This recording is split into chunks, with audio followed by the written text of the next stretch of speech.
अस्सलाम वालेकुम मेरे प्यारे दोस्तों। कपड़ों में चाय गिर जाए, चाय वाली जगह पर मक्खन लगा दे, दाग फौरी ख़त्म हो जाएंगे। जिसको औलाद नहीं होती वो मुर्गी के अंडे को प्याज के साथ जैतून में पकाकर खाए।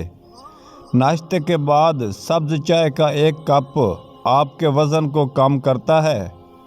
रोज़ाना रात को अपने पट्ठों की जैतून के तेल की मालिश करने से पट्ठे मजबूत और जिस्म के किसी भी हिस्से का दर्द ख़त्म हो जाता है। आंखों में आंसू रोकने से ब्लड प्रेशर और सर दर्द और गुस्से की बीमारी हो जाती है।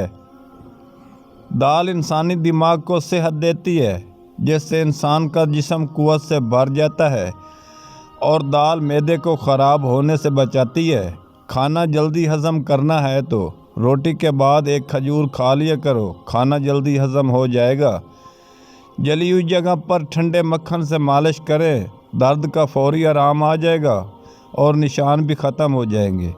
शहद और दालचीनी मिलाकर चेहरे पर लैप करें, इससे कोई अच्छा मास्क नहीं, जल्द को तरोताज़ा रखती है। जो खाने में ज़्यादा नमक इस्तेमाल करते हैं उनके बदन पर एलर्जी हो जाती है।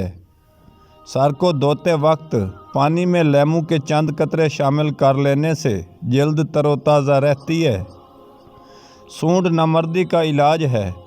कुव्वत जमा बढ़ाकर जिस्म में नई जान भर जाती है। दोपहर और रात के खाने में अपने सालन के ऊपर एक चम्मच का चौथा हिस्सा पीसी हुई सूंड डालकर खाएं, आपकी ज़िंदगी बदल जाएगी। नाश्ते में मीठा ज़्यादा इस्तेमाल करने से दांत ख़राब हो जाते हैं।